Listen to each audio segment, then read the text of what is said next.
বন্ধুরা, কেমন আছো? আজকে একটি আমরা ভালো গল্প শুনবো। তোমরা আমার এই চ্যানেলটিকে সাবস্ক্রাইব করবে, লাইক করবে এবং শেয়ার করবে। চলো তাহলে গল্পটা আজকে শুনেই নিই। পাখিরা চারিদিকে কিচিমিচি আওয়াজ করছে, কি অপূর্ব পরিবেশ। এমন সময় হঠাৎ একটি কাক অসুস্থ হয়ে মাটিতে পড়ে ছটফট করছে আর বলছে, জল জল, কে কোথায় আছো? হেল্প করো, সাহায্য করো, প্লিজ হেল্প মি। এই বলে ছটফট করছে। পাশের গাছের কোটরে একটি ইঁদুর বাস করত।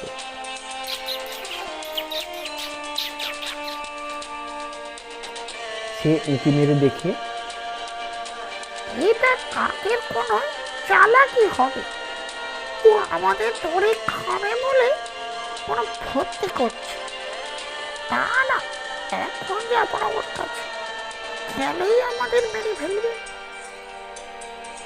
এই বলে কাক ইঁদুর আবার তার বাসায় ঢুকে গেল এবং কাক তখনও ছটফট করছে আর বলছে, জল জল, আমাকে সাহায্য করো, সাহায্য করো। এবার একটু পেরিয়ে দেখে কাক সত্যিকারে অসুস্থ হয়েছে, চাই ওকে একটু সেবা করি, ওকে সুস্থ করে তুলি।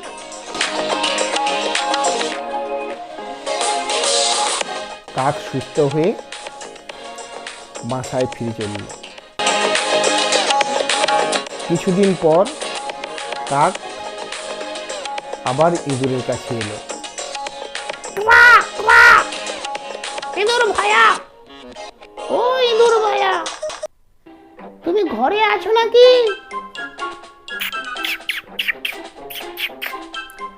এই কাক ভাইয়া, আবার হঠাৎ এসেছো? আমি তোমাকে ধন্যবাদ দিতে এলাম।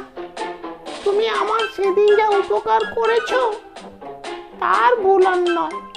তুমি না থাকলে হয়তো আমি মরেই যেতাম। না না, এটা বলো না, তুমি অসুস্থ ছিলে তাই তোমাকে আমি সাহায্য করেছি। এই বলে তারা অনেকক্ষণ গল্প গুজব করল।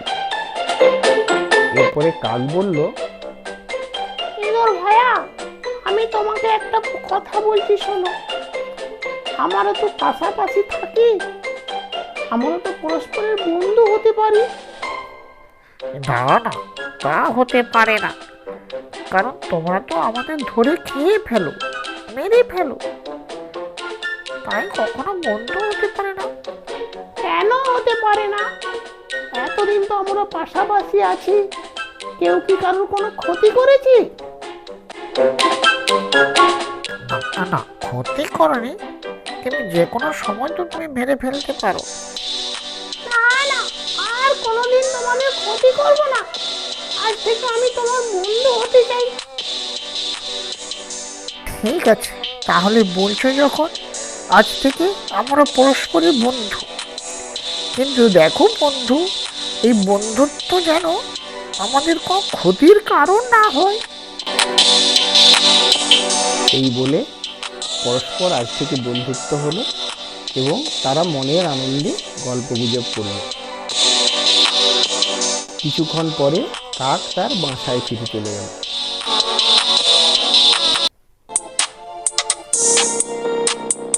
বেশ কিছুদিন পরে কাক আবার ইঁদুরের কাছে এলো। ইঁদুর বন্ধু, বন্ধু, তুমি কি বাড়িতে আছো?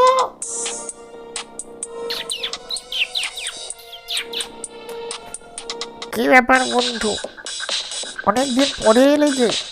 আচ্ছা বসো, কথা বলি তোমার সঙ্গে। তোমার মন টন খারাপ, কি ব্যাপার? কোনো খারাপ খবর আছে নাকি? হ্যাঁ হ্যাঁ, খারাপ খবর আছে। আমি কয়েকদিন ধরে দেখছি যাওয়া করছে এবং তারা বলছে এই জঙ্গল নাকি কেটে এখানে বড় বড় অট্টালিকা এবং কারখানা হবে। তাহলে আমি তুমি কোথায় যাব? হ্যাঁ বন্ধু, ঠিক বলেছ। তাহলে আমিও তো কোথায় যাব, তুমি কোথায় যাবে? মহা বিপদ হলো তো। না না, কোনো বিপদ নয়। আমি একটা কথা চিন্তা করছি, ওই পাশের বনে আমার একটা পুরনো বন্ধু আছে, হরিণ বন্ধু। সেখানে খাবারের প্রচুর, সেখানে কোনো জলের অভাব নেই। চলো আমরা না হলে সেখানেই যাই, তাহলে আমাদের কোনো বিপদ হবে না। হ্যাঁ হ্যাঁ, ঠিক বলেছ। তাই চলো, আমরা সবাই চলে যাই ওই পাশের বনে। এই বলে কাক এবং ইঁদুর পাশের বনে গেল। ওখানে গিয়ে দেখলো হরিণ ঘাস খাচ্ছে। কি ব্যাপার বন্ধু, যে অনেক দিন পরে এলে? বাহ, খুব আনন্দ হচ্ছে আজকে তোমাদের দেখে। কাক বন্ধু, এ তোমার সঙ্গে কে এসেছে? এ আমার নতুন বন্ধু। আমরা সেখানে খুব বিপদে পড়েছি, তাই আমরা ভাবলাম তোমাদের বনেই চলে আসি। এই বলে এই বনে চলে এলাম। বাহ বাহ, ঠিক করেছ, ঠিক করেছ। আজ থেকে আমরা পরস্পর বন্ধু হয়ে এই বনেই থাকবো।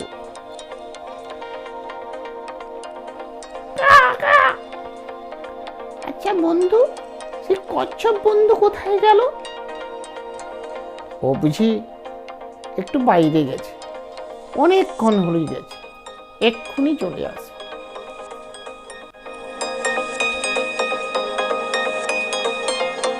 হে কাক ভায়া বন্ধু, অনেক দিন পরে এলে, খুব আনন্দ হচ্ছে আমার। আজ থেকে আমরা এইখানেই থাকবো, আর কেউ কোথাও যাব না।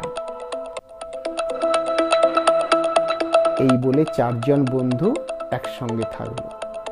তারা মনের আনন্দে গল্প গুজব করলো, কথাবার্তা বলল।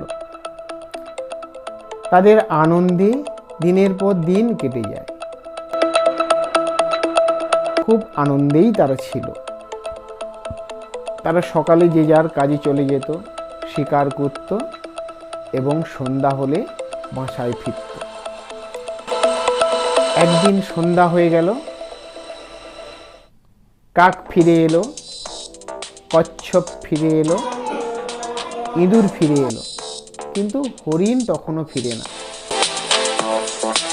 তখন কচ্ছপ বলছে, কাক ভায়া, সূর্য তো প্রায় ডুবে এলো, এখনো হরিণ বন্ধু এলো না কেন?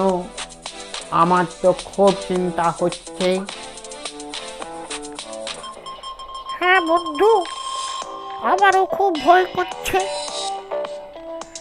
কাক বন্ধু, তুমি একটু এদিক ওদিক ঘোরাঘুরি করে দেখো তো, হরিণ বন্ধুর কোনো দেখা পাওয়া যায় কিনা। ঠিক আছে, তোমরা চিন্তা করো না, আমি একটু এদিক ওদিক ঘুরে আসি, দেখি হরিণ বন্ধুর কোনো বিপদ হয়েছে কিনা।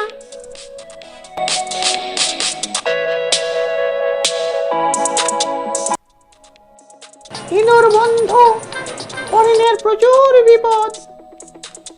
ও তো খামারে কৃষকের পাতা ফাঁদে ধরা পড়ে গেছে।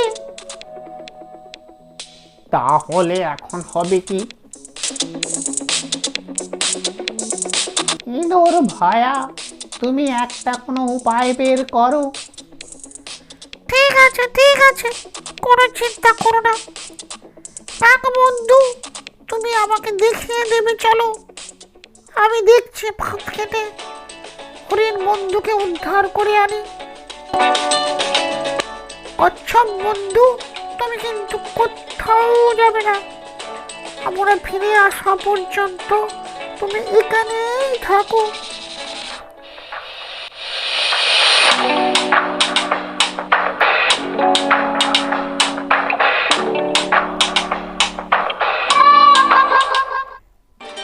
কি ব্যাপার হরিণ, কি ব্যাপার কচ্ছপ বন্ধু, তুমি চলে এসেছ? আর বলো না, তোমরা বিপদে পড়েছ। আমি কি ঘরে একা একা থাকতে পারি? তাই আমি বলি, যাই একটু এগিয়ে দেখি। কচ্ছপ বন্ধু, হরিণ বন্ধু মুক্ত হয়ে গেছে, চলো আমরা যত দ্রুত সম্ভব ফিরে যাই, চলো। আচ্ছা বন্ধু, তুমি একটু এসো, আমরা এগিয়ে যাই, তুমি সাবধানে এসো। এরপরে কৃষক এসে দেখে ফাঁদ কেটে পড়ে আছে এবং হরিণও নেই। তখন সে মনের দুঃখে বাড়ি ফিরে যাচ্ছে। যেতে যেতে দেখলো রাস্তায় একটা কচ্ছপ ধীরে ধীরে যাচ্ছে। যাহাক, আজকে একটা ভালো জিনিস পেলাম। ভাবছিলাম হরিণের মাংস খাবো, কিন্তু যাক, না পাই তো কি হয়েছে, এটা দিয়েই আজকে চালিয়ে নেব। যাই, আমি তাহলে যাই, এটাকে নিয়েই যাই, আজকে এইটা নিয়েই সংসার চালাবো।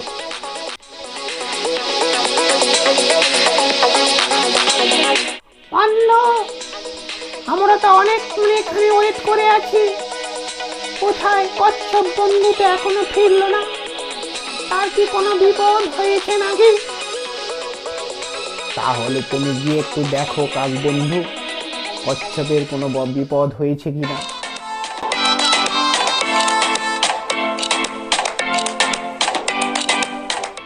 হ্যাঁ, আবার কচ্ছপেরও বিপদ হয়েছে।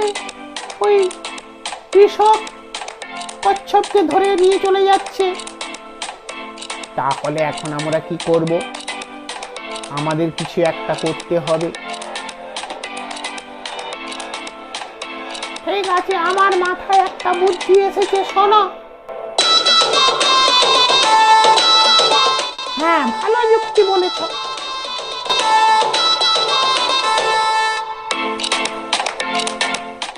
এই তো, হরিণ তো মরে পড়ে আছে।